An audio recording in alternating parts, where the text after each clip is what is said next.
Most people come to a video like this hoping for one of two things. Either the mind will finally calm down, or they will learn how to stand outside it and watch it more skillfully. Maybe not perfectly, just better than before. That expectation feels reasonable. It sounds mature, even spiritual. But right here is where the problem quietly begins. Because the moment you sit down, waiting for your mind to behave differently, something subtle has already happened. A line has been drawn. On one side, there is what is happening now. On the other, there is what you think should be happening instead. And the tension between those two is already movement, already noise, already the thing you came here to escape. Here is the uncomfortable reversal. The restless feeling you want gone is not being caused by thoughts jumping around. It is being caused by the assumption that this moment is insufficient as it is. Watch closely.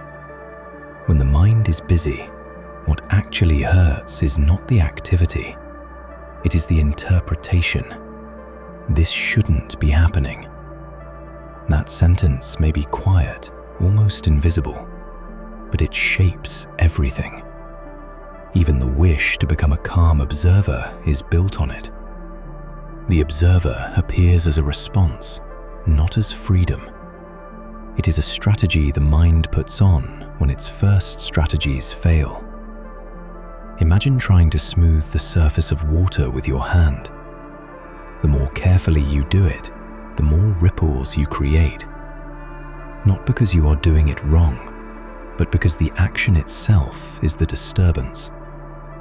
In the same way, the effort to stabilize attention, to hold awareness steady, or to stay present is not outside the restless movement. It is another form of it, more refined, more polite, but still movement. This is why so many people feel stuck after years of mindfulness, meditation, or self-observation. Not because they didn't try hard enough, but because the core assumption was never questioned. The assumption that peace is something that arrives after the mind improves. As long as that assumption is running, every technique reinforces the same loop. Something here is wrong. Something there will fix it. So before we go any further, let this land clearly. This video is not here to help you control your mind. It is not here to give you a better position from which to watch it. If that is what you are looking for, you may feel disappointed very quickly. And that disappointment is not a failure. It is the first honest signal that something deeper is being touched. Stay with that discomfort for a moment. Not to analyze it, not to soften it. Just notice that the search for a better state is already active. That activity is not a mistake, but it is also not the way out. Here is where things turn in a way that often feels backward at first. What actually keeps the mind restless is not thinking, and it is not emotion. It is the subtle habit of checking whether they have stopped yet. That checking feels responsible, even necessary. Am I calmer now? Is this working? But look carefully. Every time that question appears, it recreates the sense that something is supposed to change. The mind is not jumping by accident. It is responding to a demand. This is why the idea of being the observer quietly collapses under honest inspection. The observer is not a neutral witness sitting in the background. It is a position adopted after discomfort arises. Thought moves, tension appears, and then another thought says, I should step back and watch this. That step back feels spacious for a moment, but it is still movement away. The mind has simply changed posture, not stopped. This is not a philosophical claim. You can verify it directly. The sense of watching arrives after the disturbance, not before it. Now notice something that rarely gets mentioned. There is awareness of this entire process without effort. The appearance of thoughts, the attempt to manage them, the frustration when that fails, and even the desire to understand what is being said here.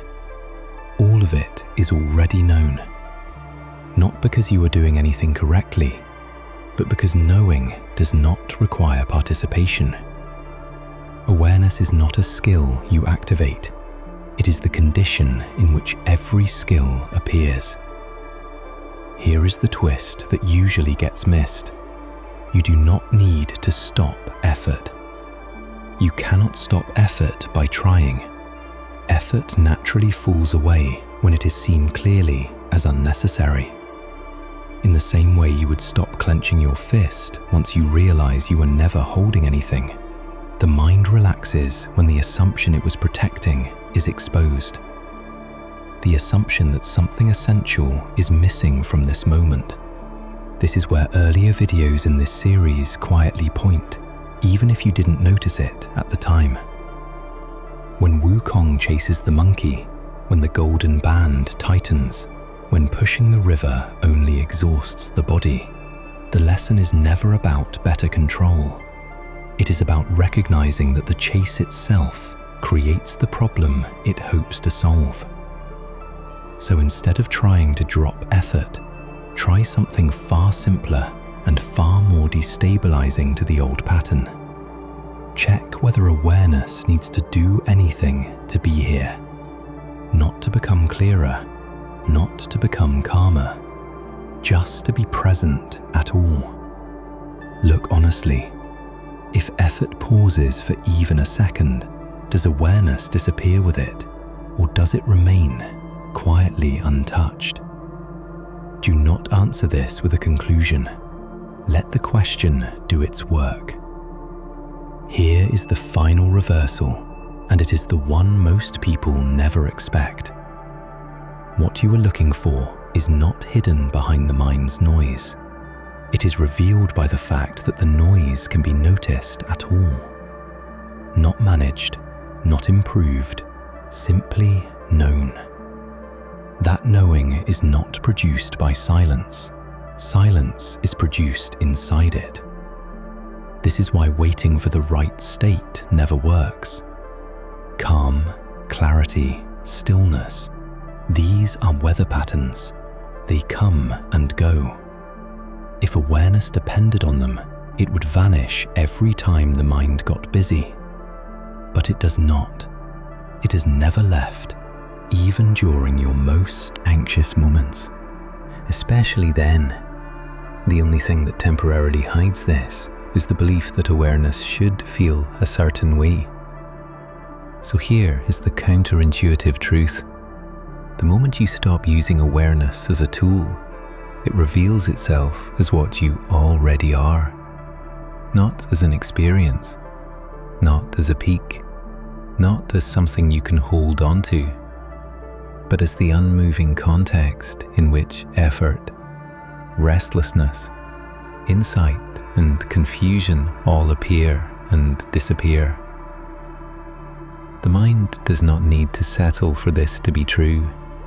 It only needs to be allowed to move without being corrected. Right now, notice this. Thoughts may still be happening. Sensations may still be shifting. Even the urge to get this may still be present. And yet, none of that is interfering with awareness. It never has.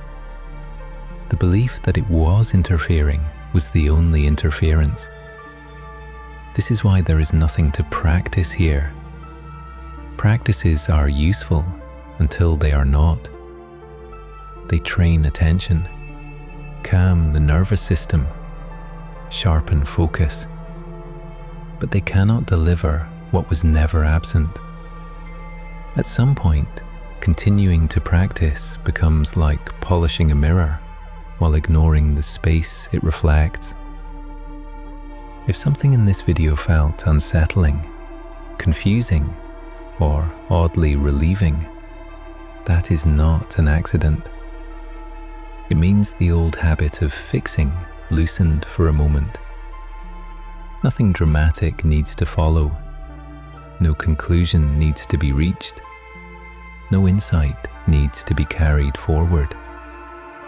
Just notice this simple fact before the next thought appears. Whatever happens next, awareness will already be here. Unmoved, unimpressed, not watching, not doing, simply present. And that is enough.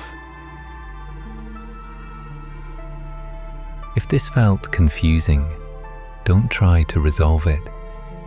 Confusion here is not a problem. It's the habit of doing running out of fuel. If you wish, the earlier chapters of Wukong Mind are there, not to add anything, only to unlearn